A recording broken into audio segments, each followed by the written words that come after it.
Why you get triggered. Thank your biology.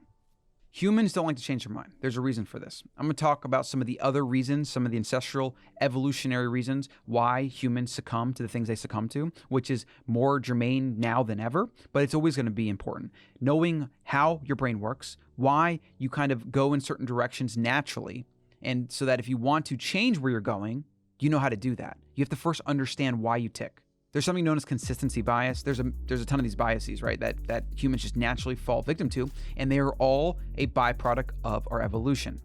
So when you lived in a small band of hunter-gatherers in the wild, you're wandering around, you sleep and eat together, you all wake up, that's your family.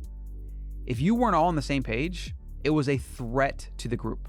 If you had consensus about an idea, maybe an area you don't go to, or certain hunting practices that you do or don't do engage in, certain foods you eat or don't eat, certain waters you don't drink out of, certain streams. And a lot of hunter-gatherers knew these things.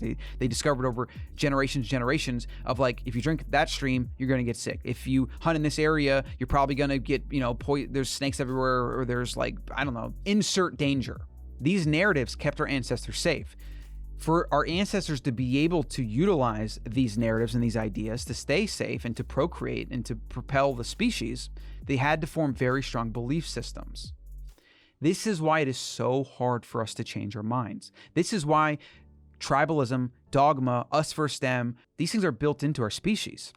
If we didn't distrust outsiders, well, we could have found other humans in the wild and maybe we're friendly or whatever. Every group that we would come across, because humans, in a lot of cases, were the greatest threat to other humans, especially when we started dominating the food chain. Every human that you came across, even if 1 in 10 was warlike, well, if you didn't go in hyper vigilant, hyper protecting yourself, hyper careful, that 1 in 10 group would have wiped you out. Those that did that, the humans that took that approach, are not here today. They didn't survive. The humans that were extra careful, that were even, afraid, fearful, hyper vigilant about protecting your group, your tribe, and as seeing others that you didn't know as outsiders, those genes got passed on because that was a better strategy to survive in the wild. Evolutionary psychology is fascinating. It explains everything from mating to sex to relationships to everything from like marriage and our modern invention and society and money and fear and racism and tribalism. Everything is explained. It's just like when you study an animal in nature. You study the animal's behaviors, its habitat, the things in the habitat, the other creatures that it's involved in, the weather, the terrain. All these things can help explain why a creature does what it does. It's the same way for humans. Understanding your ancestral past and evolutionary psychology is your best bet at becoming a functional, rational, well-adjusted, well-balanced, even well-fulfilled, happy human today. It really is. I believe that. Because you understand everything about yourself. You understand why you lead to certain negativity and you do certain things and you fight against yourself at sometimes. You tell yourself stories, peer pressure, all these things can explain why you do what you do. It can lead you to a better life when you can understand them and use them to your advantage rather than becoming a victim to them. That's what we need more than ever with everything that's going on now. People are falling victim to dogma. They are yelling and screaming and kicking and shaming and doing things that are not productive. They are actually regressing a lot of what's going on now. They are not progressing it. And the dogma, the us versus them, the tribalism, the half-truths, the fake news, the lack of challenging one's own beliefs, these are all part of the problem. They are contributing. And if we're not careful, we're going to be leading to some crazy future, civil war maybe.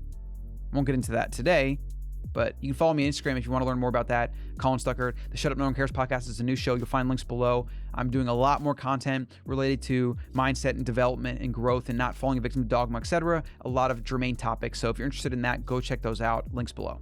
The final reason that humans have such a hard time changing our mind is because if you weren't shown as being consistent, if you weren't shown as being reliable to your group, just the way we like with our friends and our family and our relationships, we like consistency. We don't like feeling betrayed. We don't like feeling people are wishy-washy and we can't trust them. If you were wishy-washy, your tribe couldn't trust you, you would potentially be killed or exiled from the tribe because you'd be a liability. And as a result, if you were exiled, you're dead. And if you were killed, you're dead. Those that took that approach in the past did not survive to procreate, and those genes would have been weeded out of the gene pool. So you understand that back in the day, humans, we couldn't alter our environment the way we can today with the technology we've created. So we had to respond to our environment. And Mother Nature programmed us to do certain things so that we would have survival, so that we would raise offspring, and then so that those offspring would repeat the same strategies that worked for their forebears.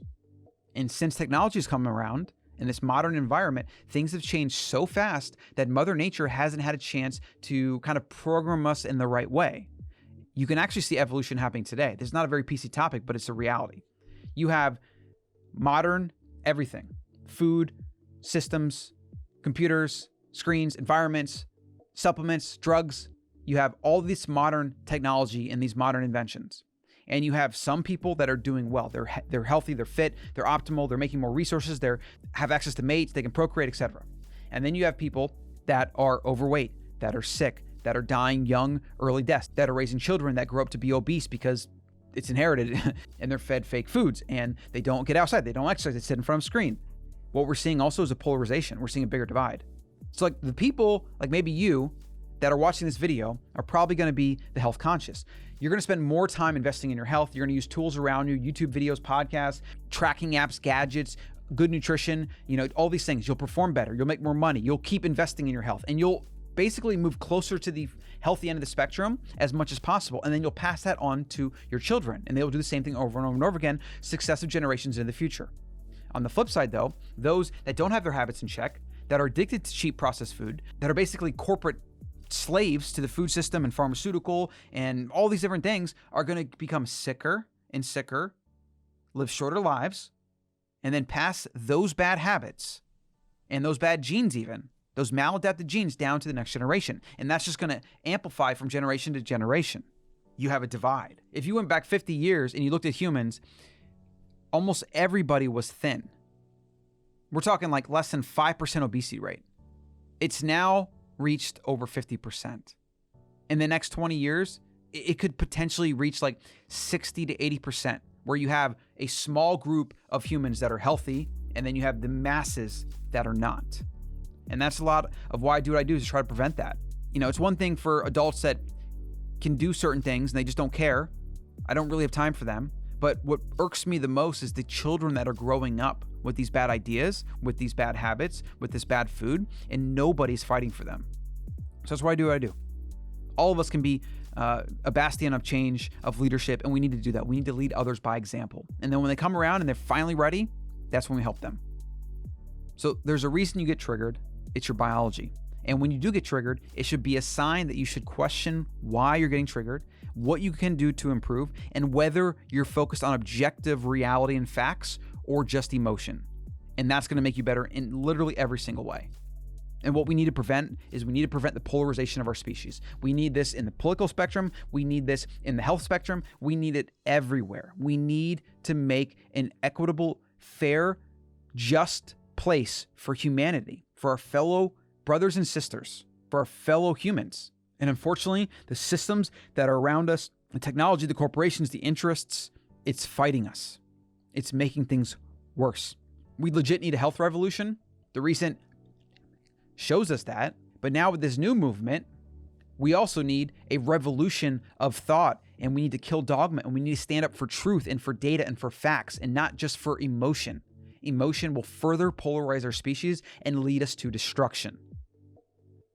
I'm going to be shifting some of my content on this channel to talk about that.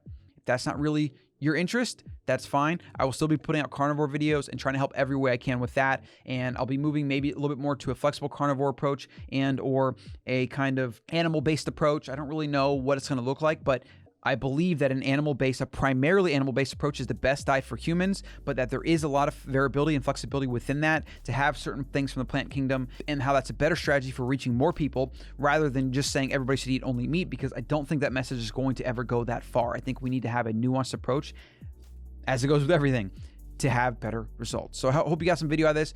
Drop a comment below. Let me know what you think about this. Anything that kind of struck your fancy, maybe anything that triggered you. Why did it trigger you? What's that hot button topic for you? Maybe explore that. Maybe try to question yourself.